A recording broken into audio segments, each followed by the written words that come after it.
안녕하십니까. 김승현 목사입니다. 오늘서부터 이제 레위기를 본격적으로 시작하겠습니다.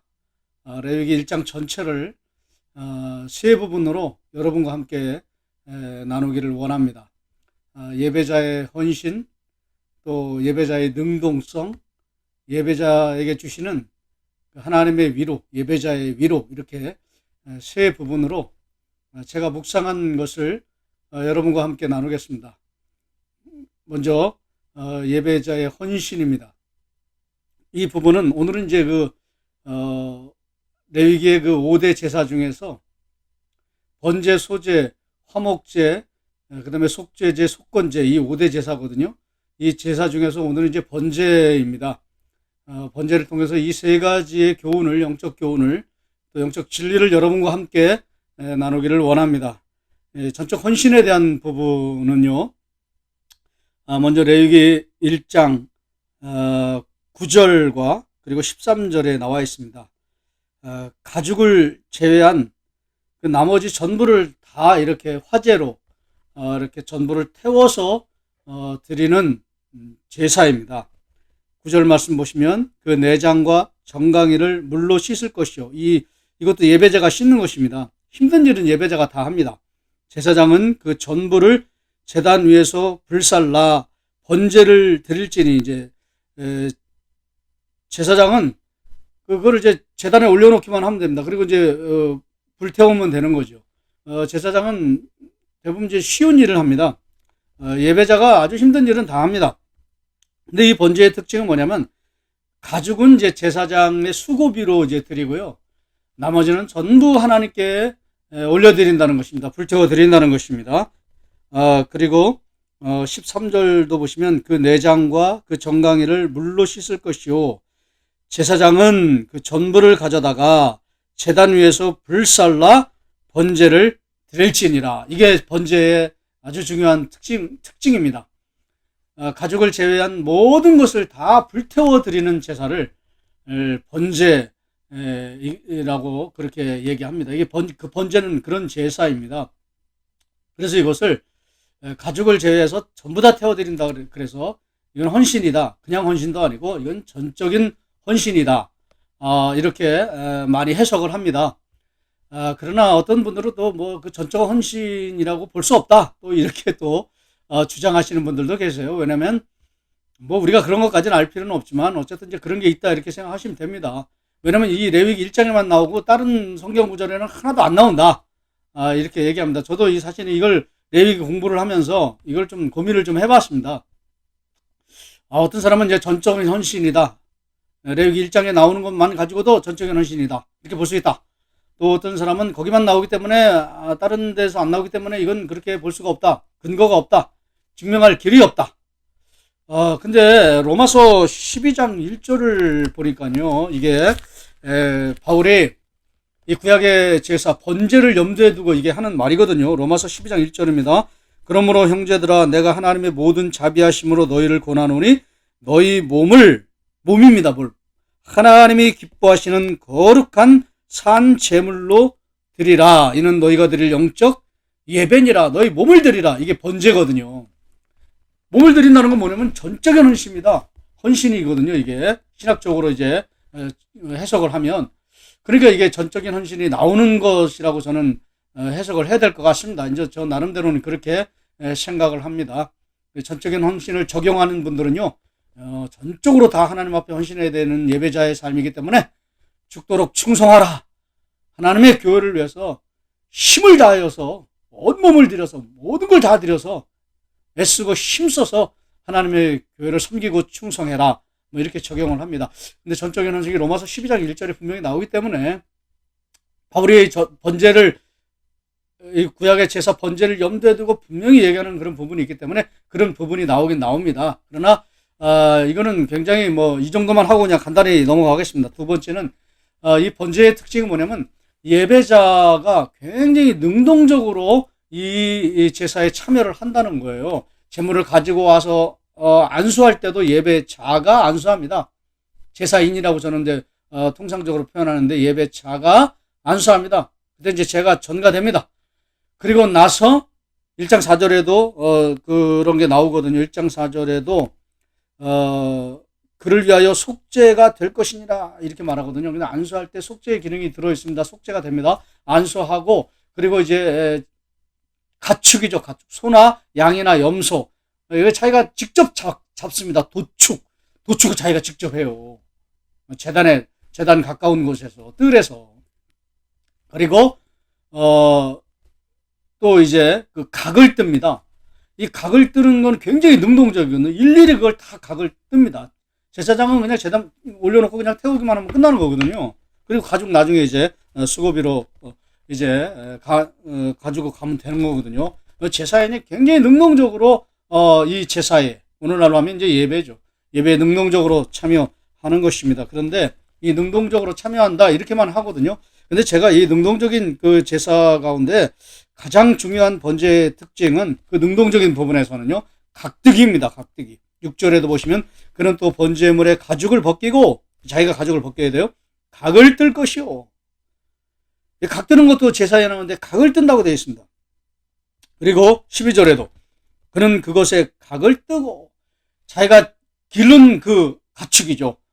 소든지 양이든지 염소든지 이제 가지고 와서 이제 도축을 하고요. 도축하는 것도 힘들었겠죠. 더 힘든 건 뭐냐면 각을 뜨는 겁니다. 각 부위별로. 이건 굉장히 힘든 일입니다. 그런데 이걸 영적으로 어떻게 적용하냐면요, 각을 뜨는 건 다 쪼갠다는 거예요.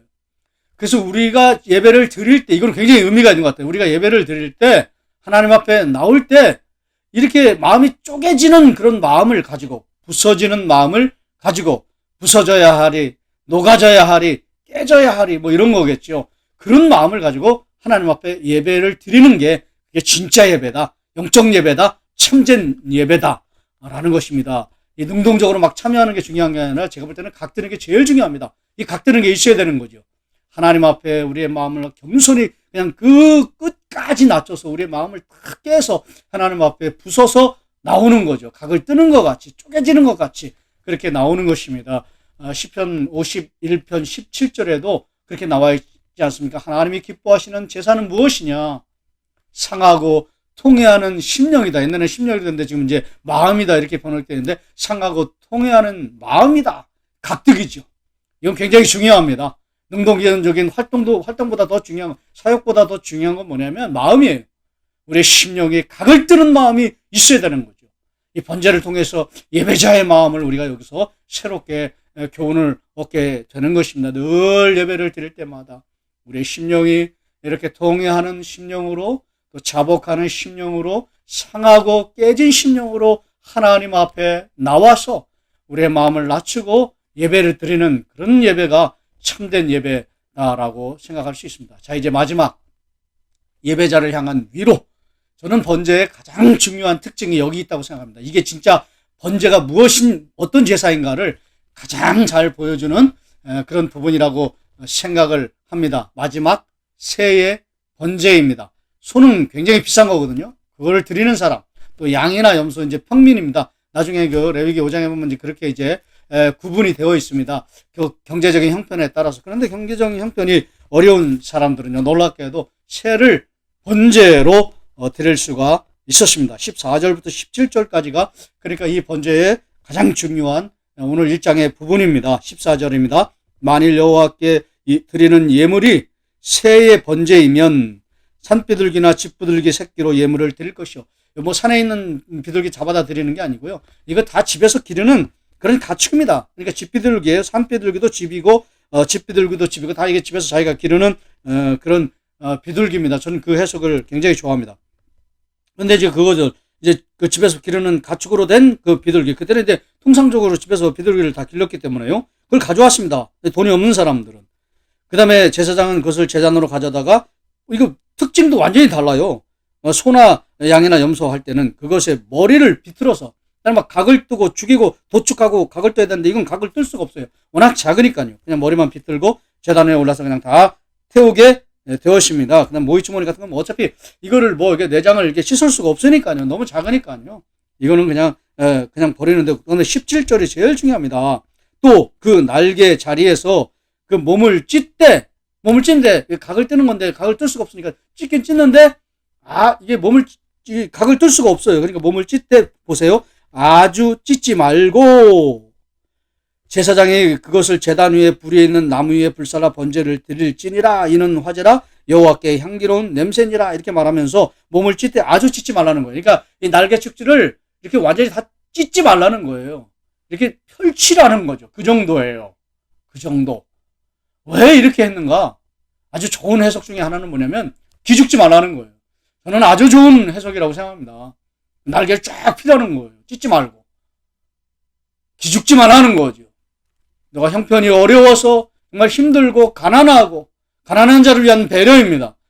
그래서 날개를 쫙 피라는 거예요. 크게 보이라는 거죠. 기죽지 말라는 거죠. 힘을 내라는 거죠. 그냥 내 마음을 받겠다는 거죠.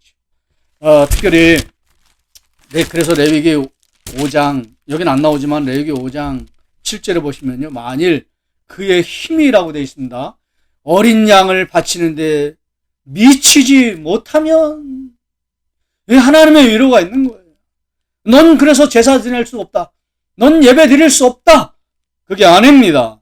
그 죄를 속죄하기 위하여 산비둘기 2마리나 집비둘기 새끼 2마리를 여호와께로 가져와서 속죄제물과 번제 대용으로 드리라고 그랬거든요. 그러니까 집비둘기는 이 힘이 미치지 못하는 사람입니다. 마치 신약의 그 과부의 2렙돈, 여기 비둘기 2마리거든요. 과부의 2렙돈과 같은 것이죠. 이게 바로 번제입니다. 번제에서 가장 중요한 건 뭐냐면 경제적으로 힘이 미치지 못하는 사람, 어려운 사람들, 힘든 사람들도 예배에서 예배가 없다는 거예요. 다 나올 수 있다는 거예요. 병든 자여 내게 오라. 가난한 자 내게 오라. 힘없는 자 내게 오라. 내게 와서 예배를 드려라. 날개를 펴라. 기죽지 마라. 내가 너를 축복한다. 내가 너를 위로한다. 제물로 나는 구분하지 않는다. 차별하지 않는다. 그냥 와서 내 마음을 드리면 내가 너의 예배를 기쁘게 받을 것이다. 라고 하는 이게 번제의 가장 중요한 영적인 교훈이요 진리라고 하는 것입니다. 그래서 하나님께서 이 계속해서 중요한 건 뭐냐면요. 이 예배의 끝마다 하나님께서 뭐라고 얘기했냐면 이는 향기로운 냄새니라. 그냥 기쁘게 받으시는 거예요. 9절, 13절, 17절. 이건 제가 자막으로 띄워드리겠습니다. 9절, 13절, 17절. 물론 이제 9절에도 이렇게 됐습니다. 이는 화제라 여호와께 향기로운 냄새니라. 13절에 이는 화제라 여호와께 향기로운 냄새니라. 이게 복음이에요. 이게 17절에 이는 화제라 여호와께 향기로운 냄새니라. 이 가난한 자를 위한 이런 배려, 새 번제, 이게 복음이에요. 복음은 차별이 없다는 거죠. 가난한 사람도 하나님이 그 예배를 기뻐하시고 그 중심이 살아있어서 그 중심을 그대로 하나님이 기뻐하시는 중심을 가지고 와서 예배를 드리면 하나님이 너무나 기쁘게 이 예배를 다 받아 주신다는 것입니다. 오늘 이것을 여러분과 함께 나누면서요. 마지막 좀 결론으로 여러분과 함께 좀 생각해 보고 싶은 건 뭐냐면요. 에스겔서 이제 34장입니다.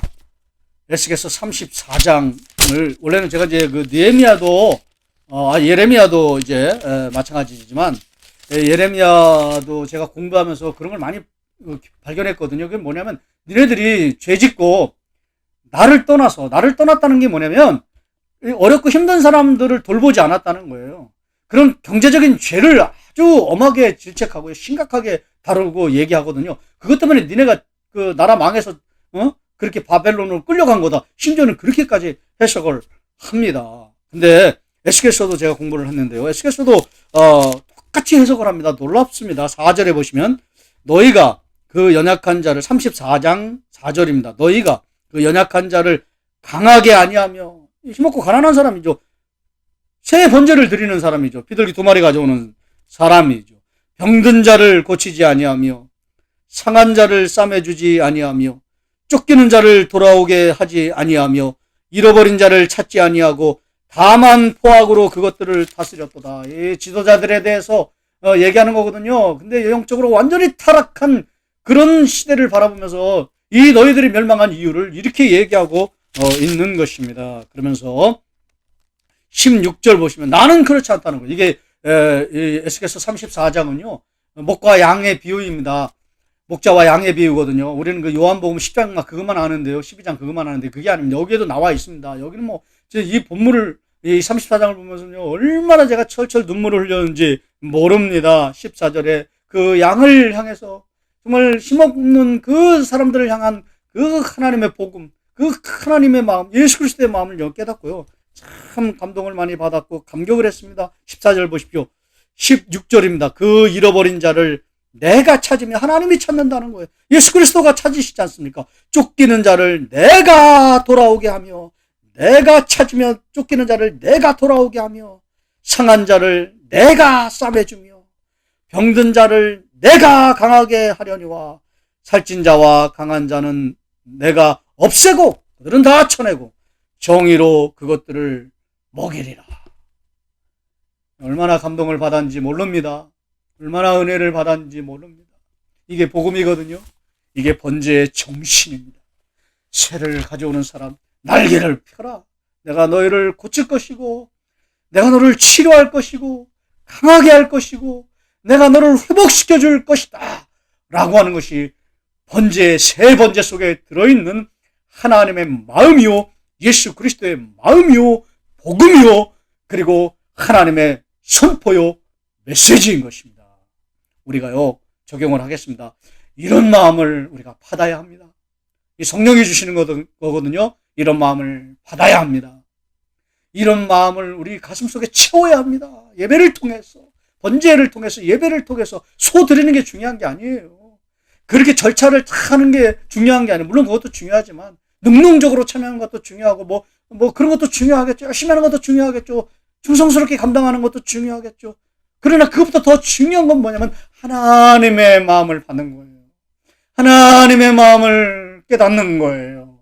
하나님의 마음을 알고 느끼고 그리고 사모하고 갈망하고 그리고 기회가 주어지다가 하나님이 우리 가운데 어떤 거를 그걸 요구하실 때는 이렇게 순종하는, 물질로 순종하고 그리고 도움으로 순종하고 섬김으로 순종하는 그런 놀라운 삶을 살아내야 한다라는 것을 우리에게 말해주고 있는 것입니다.